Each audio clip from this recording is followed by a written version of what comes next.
Journaling is one of the ultimate means of self-exploration. It's a way to take the words and pictures that plague your mental state day in and day out and put them into a physical, tangible form, removing the weight from your mind and putting it onto paper? Well, not necessarily. What's up, Soul Tribe? It's Reborn here, and today we're going to be talking all about journaling and how amazing it is for anybody on a healing journey. We're going to be talking about what it is and how it helps you, all of the different mediums that you can use for journaling because you don't necessarily have to use a notebook. We'll even be going over one of my own old journal entries to see my progress from the state I was in at the time of writing that journal entry to the state that I'm in now, and analyzing that a little bit to show you how you can analyze your own journal prompts in the future once you get to that point. All of the different things you can use journaling for, and at the end of the video I'll be leaving you with 2 journal prompts to help you get started with your journaling habits. So whether you're new to this whole healing journey thing, or you've been going for a while and you're just looking for a bit of guidance, or you're just looking for a way for journaling to help you in your day-to-day life, watching this video should help you understand just how important doing journaling is for anybody on a healing journey and how it can truly propel your journey to the next level. So let's get into it. Alright, so technically the definition of the word journaling is to write in a journal or diary.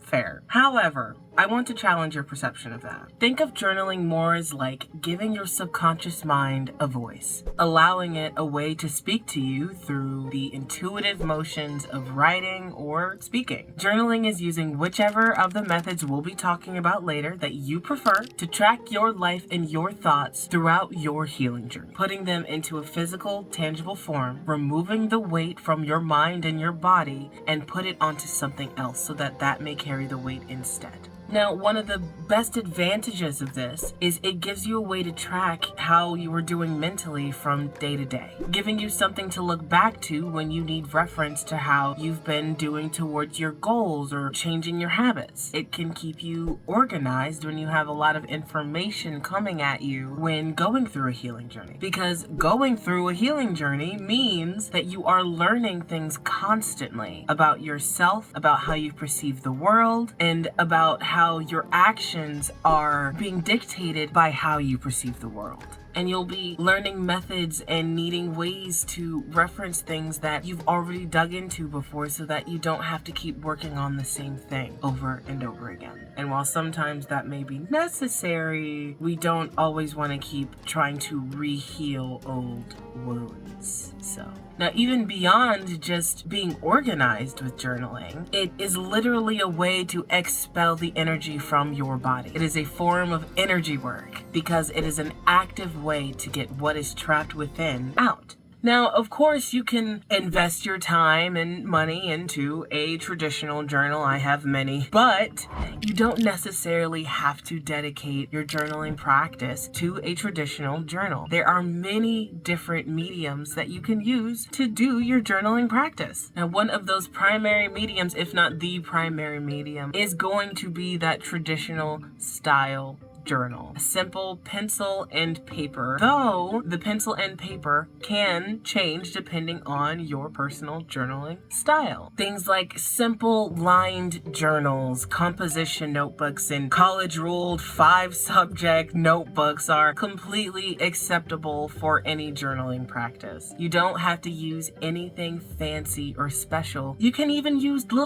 tiny little pocket journals if you want to be able to journal on the go.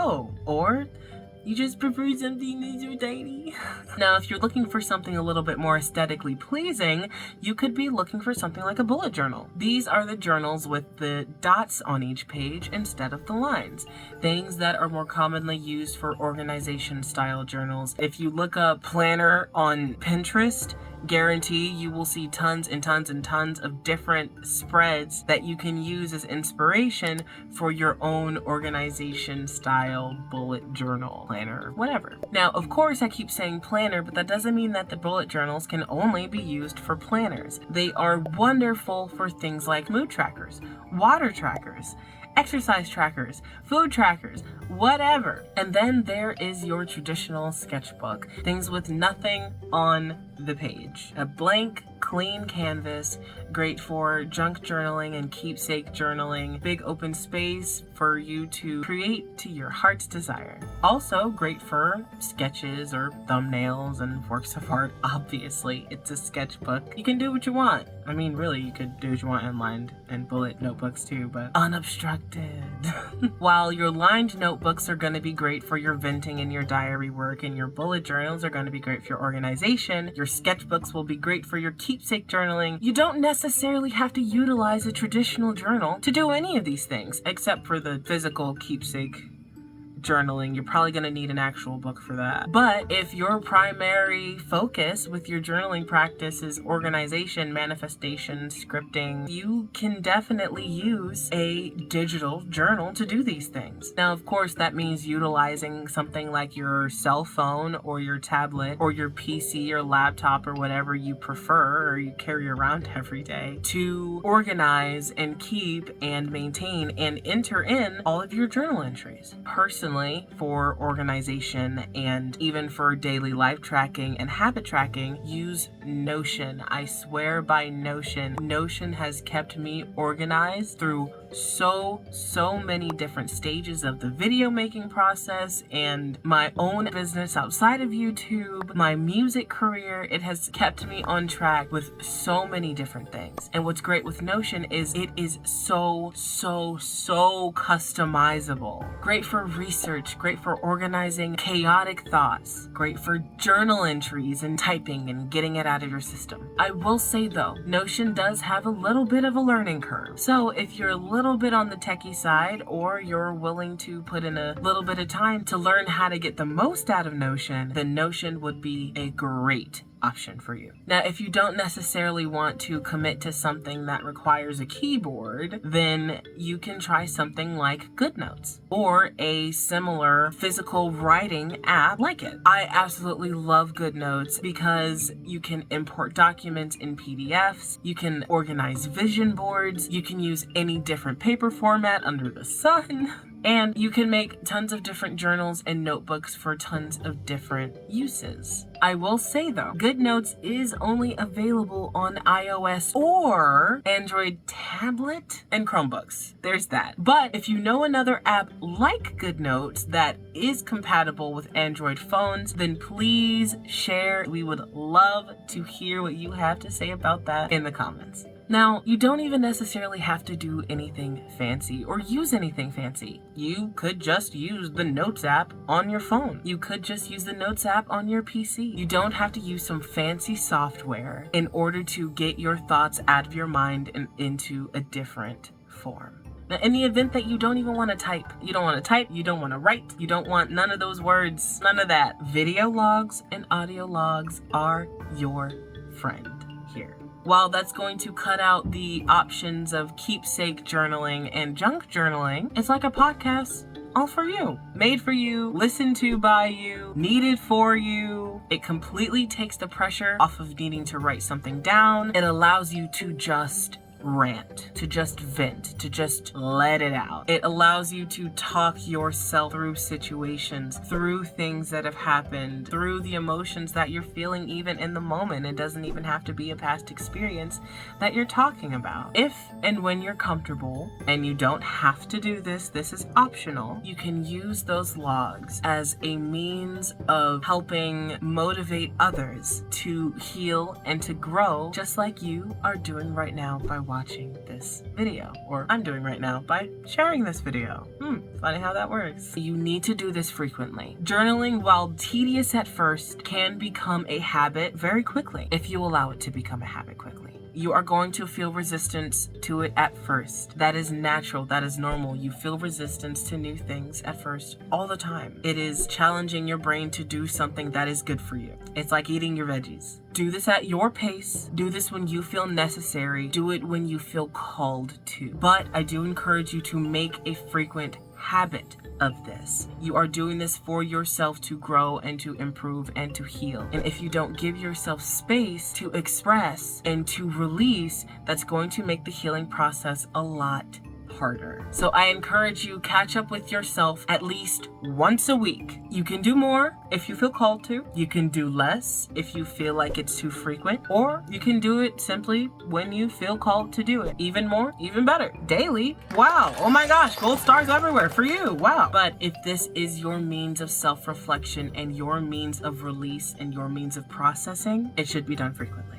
It is okay if you fall off your journaling practice. If you're doing it for a while and you get burnt out or you get overwhelmed, it's okay. Step back, give yourself a break. There is balance in everything, and it's about finding balance in this as well. Get back into it when you feel called to, but truly, if this is for you and you are doing this to heal, even when you feel the resistance, do it anyway. The resistance will go away. This habit has helped me immensely throughout my own healing journey, helping me go from somebody with frequent suicidal ideation and even a few survived attempts to somebody who has a bit more hopeful and positive outlook on life, with a bit more skills to be able to regulate and pull myself back when things do get a little dark. Disclaimer, I'm not a therapist. I am just a survivor who has gone through the healing process and who has found a way to help myself when things do get scary, and would like to help others who find that things can get scary too. So yeah,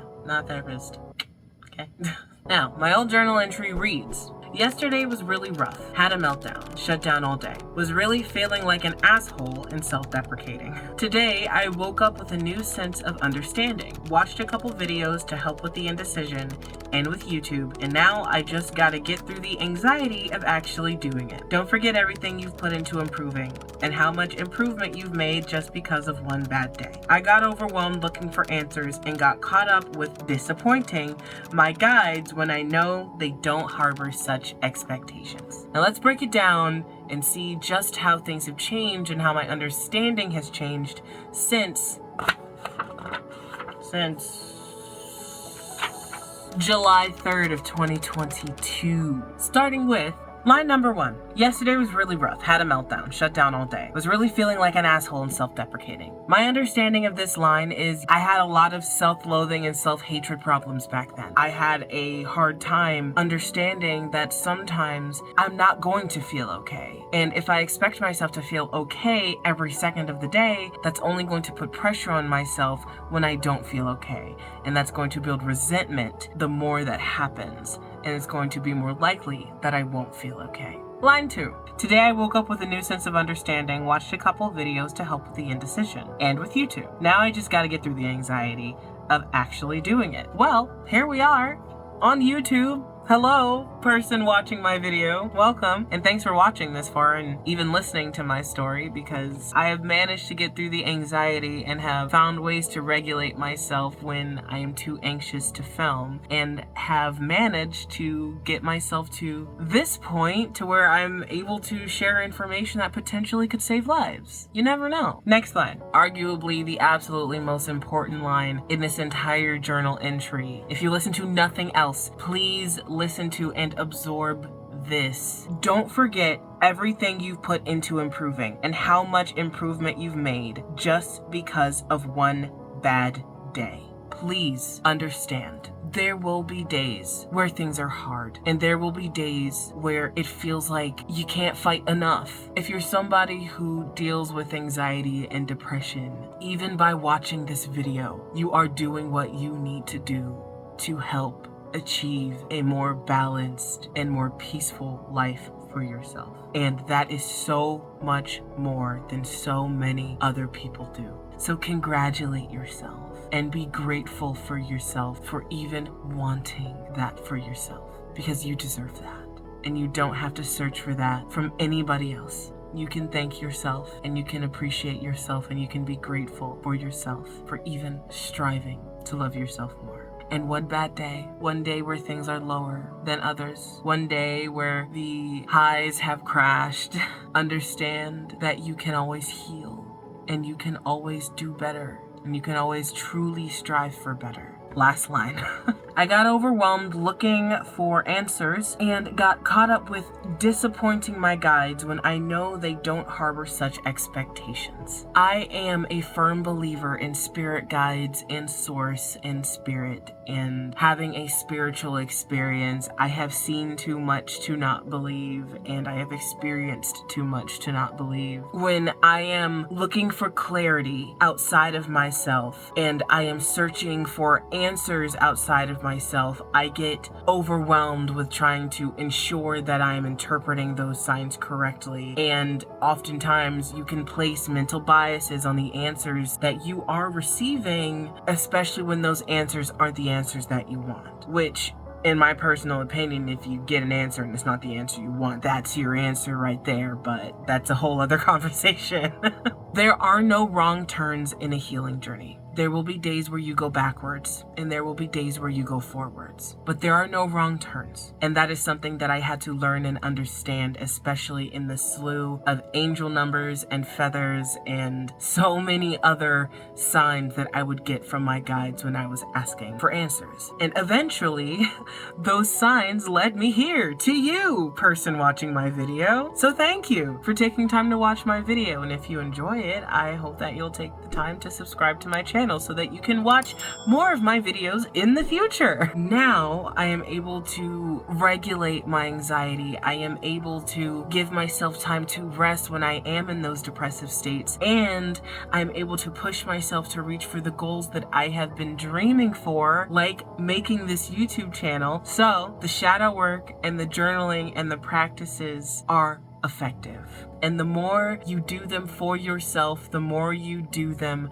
for the people around you, the more your life around you will shift, the more you will align to the manifestations that you were calling in. So how do you actually go about calling those things into your life? How do you actually go about amplifying your healing journey through journaling? Well, that lies in the methods of journaling. And there are so many different ways that you can journal. And they all go hand in hand because you're going to need one or the other at different points in your journey. So let's talk about them now. Manifestation. Manifestation is the act of aligning yourself to a particular frequency in order to call certain things into your life. For example, if you want to align yourself with purchasing a home, you're going to be journaling in order to put yourself into the frequency of somebody who is purchasing a home. And one of the most common ways to do that is by scripting. Scripting is like writing a day in your life as if you are already living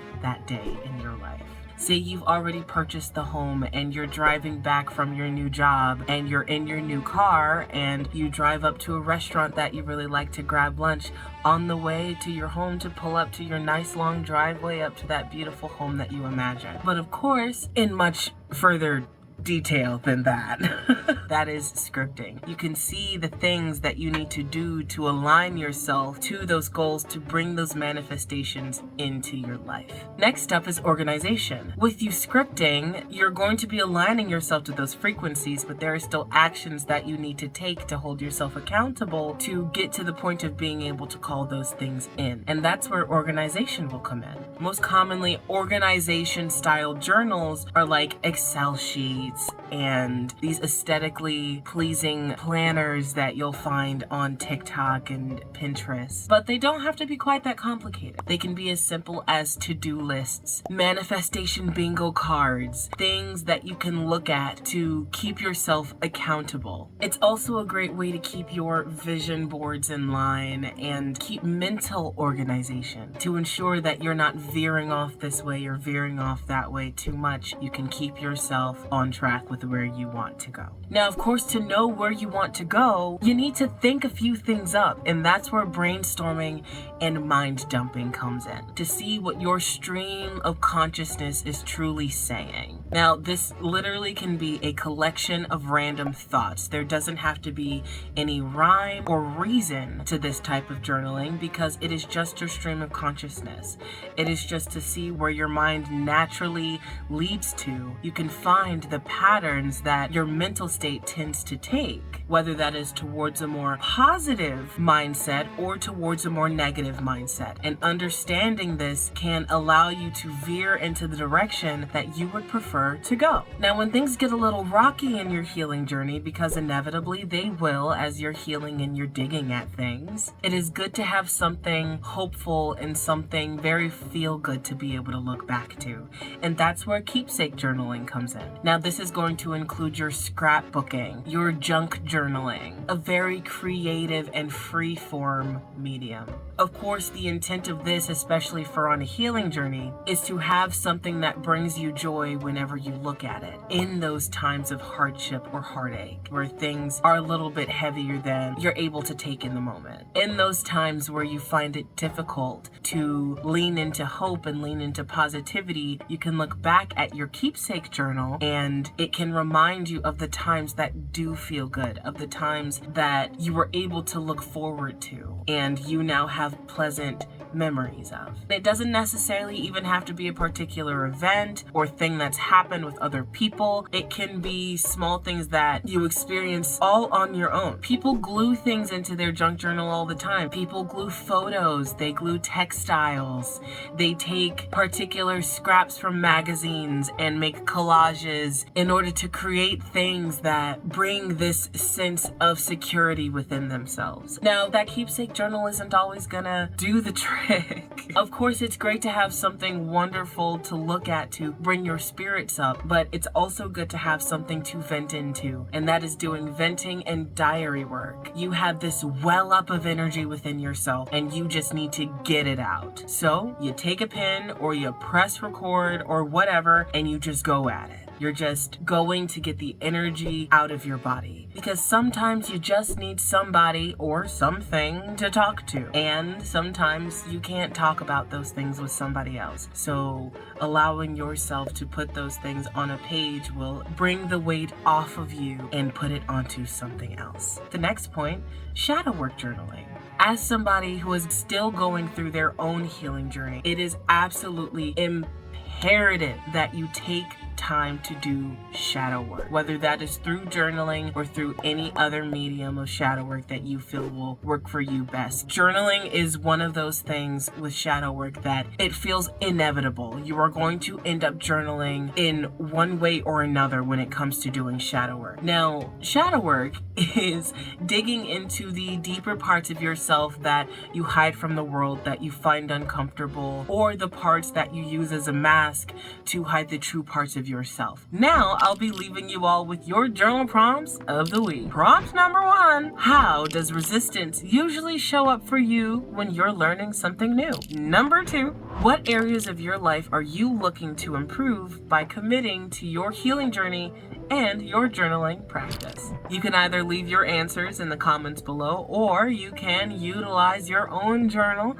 to keep track of these answers as you go throughout your healing journey, because you might want to reference them later. Though I still encourage you, answer them in the comments below as well so that other people can see that they're not on this journey all by themselves. I'll be leaving my own answers in the comments below. And if you want more details on shadow work and the shadow self and everything to do with all about that, please check out this video right here and tell me which form of shadow work you actually find you might prefer for yourself. Subscribe to join the Soul Tribe, and I will see you all next time. Bye-bye.